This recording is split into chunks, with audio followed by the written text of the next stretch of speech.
சங்கீதம் 105 அதிகாரம்.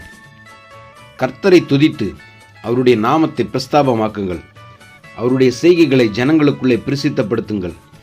அவரை பாடி அவரை கீர்த்தனம் பண்ணுங்கள். அவருடைய அதிசயங்களையெல்லாம் தியானித்து பேசுங்கள். அவருடைய பரிசுத்த நாமத்தை குறித்து மேன்மை பாராட்டுங்கள். கர்த்தரை தேடுகிறவர்களின் இருதயம் மகிழ்வதாக. கர்த்தரையும் அவர் வல்லமையையும் நாடுங்கள். அவர் சமூகத்தை நித்தமும் தேடுங்கள். அவருடைய தாசனாகிய ஆபிரகாமின் சந்ததியே, அவரால் தெரிந்து கொள்ளப்பட்டவர்களாகிய யாக்கோபின் புத்திரரே, அவர் செய்த அதிசயங்களையும் அவருடைய அற்புதங்களையும் அவர் வாக்கின் நியாய தீர்ப்புகளையும் நினைவு கூறுங்கள். அவரே நம்முடைய தேவனாகிய கர்த்தர். அவருடைய நியாய தீர்ப்புகள் பூமியெங்கும் விளங்கும். 1000 தலைமுறைக்கென்று அவர் கட்டளையிட்ட வாக்கையும் ஆபிரகாமோடே அவர் பண்ணின உடன்படிக்கையையும் அவர் ஈசாக்குக்கு இட்ட ஆணையையும் என்றென்றைக்கும் நினைத்திருக்கிறார். அதை யாக்கோபுக்கு பிரமாணமாகவும் இஸ்ரவேலுக்கு நித்திய உடன்படிக்கையாகவும் உறுதிப்படுத்தி, உங்கள் சுதந்திர பாகமான கானான் தேசத்தை உனக்கு தருவேன் என்றார். அக்காலத்தில் அவர்கள் கொஞ்ச தொகைக்குட்பட்ட சொற்ப ஜனங்களும் பரதேசிகளுமாயிருந்தார்கள். அவர்கள் ஒரு ஜனத்தை விட்டு மறு ஜனத்தண்டைக்கும், ஒரு ராஜ்யத்தை விட்டு மறு தேசத்தார் அண்டைக்கும் போனார்கள். அவர்களை ஒடுக்கும்படி ஒருவருக்கும் இடம் கொடாமல் அவர்கள் நிமித்தம் ராஜாக்களை கடிந்து கொண்டு, நான் அபிஷேகம் பண்ணினவர்களை நீங்கள் தொடாமலும் என்னுடைய தீர்க்கதரிசிகளுக்கு தீங்கு செய்யாமலும் இருங்கள் என்றார்.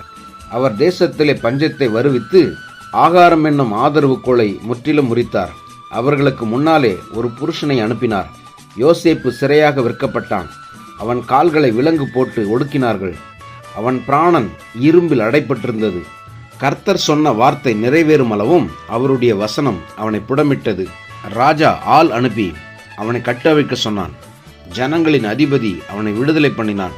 தன் பிரபுக்களை அவன் மனதின்படி கட்டவும் தன் மூப்பர்களை ஞானிகளாக்கவும் அவனை தன் வீட்டுக்கு ஆண்டவனும் தன் ஆஸ்திக்கெல்லாம் அதிபதியும் ஆக்கினான். அப்பொழுது இஸ்ரவேல் எகிப்திற்கு வந்தான். யாக்கோபு காமின் தேசத்திலே பரதேசியா இருந்தான். அவர் தம்முடைய ஜனங்களை மிகவும் பலுக பண்ணி அவர்களுடைய சத்துருக்களை பார்க்கிலும் அவர்களை பலவான்களாக்கினார். தம்முடைய ஜனங்களை பகைக்கவும் தம்முடைய ஊழியக்காரரை வஞ்சனையாய் நடத்தவும் அவர்களுடைய இருதயத்தை மாற்றினார். தம்முடைய தாசனாகிய மோசேயையும் தாம் தெரிந்து கொண்ட ஆரோனையும் அனுப்பினார். இவர்கள் அவர்களுக்குள் அவருடைய அடையாளங்களையும் காமின் தேசத்திலே அற்புதங்களையும் செய்தார்கள். அவர் இருளை அனுப்பி அந்தகாரத்தை உண்டாக்கினார். அவருடைய வார்த்தைகளை எதிர்ப்பாரில்லை. அவர்களுடைய தண்ணீர்களை இரத்தமாக மாற்றி அவர்களுடைய மச்சங்களை சாக பண்ணினார். அவர்களுடைய தேசம் தவளைகளை திரளாய் பிறப்பித்தது. அவர்களுடைய ராஜாக்களின் அறை வீடுகளிலும் அவைகள் வந்தது. அவர் கட்டளையிட அவர்களுடைய எல்லைகளிலெங்கும் வண்டுகளும் பேன்களும் வந்தது. அவர்களுடைய மழைகளை கல்மழையாக்கி அவர்களுடைய தேசத்திலே ஜுவாலிக்கிற அக்கினியை வரப்பண்ணினார். அவர்களுடைய திராட்சை செடிகளையும் அத்தி மரங்களையும் அழித்து அவர்களுடைய எல்லைகளில் உள்ள மரங்களையும் முறித்தார். அவர் கட்டளையிட எண்ணி முடியாத வெட்டுக்கிளிகளும் பச்சை புழுக்களும் வந்து அவர்களுடைய தேசத்தில் உள்ள சகல பூண்டுகளையும் அரித்து அவர்களுடைய நிலத்தின் கனியை தின்று போட்டது. அவர்களுடைய தேசத்திலே தலைச்சன்கள் அனைத்தையும் அவர்களுடைய பலனில் முதல் பலனான யாவரையும் சங்கரித்தார். அப்பொழுது அவர்களை வெள்ளியோடும் பொன்னோடும் புறப்பட பண்ணினார். அவர்கள் கோத்திரங்களில் பலவீனப்பட்டவன் ஒருவனும் இருந்ததில்லை. எகிப்தியர் அவர்களுக்கு பயந்ததினால் அவர்கள் புறப்பட்ட போது மகிழ்ந்தார்கள். அவர் மேகத்தை மறைவுக்காக விரித்து இரவை வெளிச்சமாக்குகிறதற்காக அக்கினியையும் தந்தார். கேட்டார்கள்.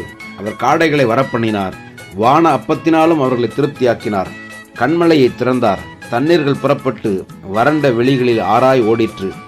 அவர் தம்முடைய பரிசுத்த வாக்கு தத்தத்தையும் தம்முடைய தாசனாகிய ஆபிரகாமையும் நினைத்து தம்முடைய ஜனத்தை களிப்போடும் தாம் தெரிந்து கொண்டவர்களை கம்பீர சத்தத்தோடும் புறப்பட பண்ணி தமது கட்டளைகளை காத்து நடக்கும்படிக்கும் தமது நியாயப்பிரமாணங்களை கை கொள்ளும்படிக்கும் அவர்களுக்கு புறஜாதிகளுடைய தேசங்களை கொடுத்தார்.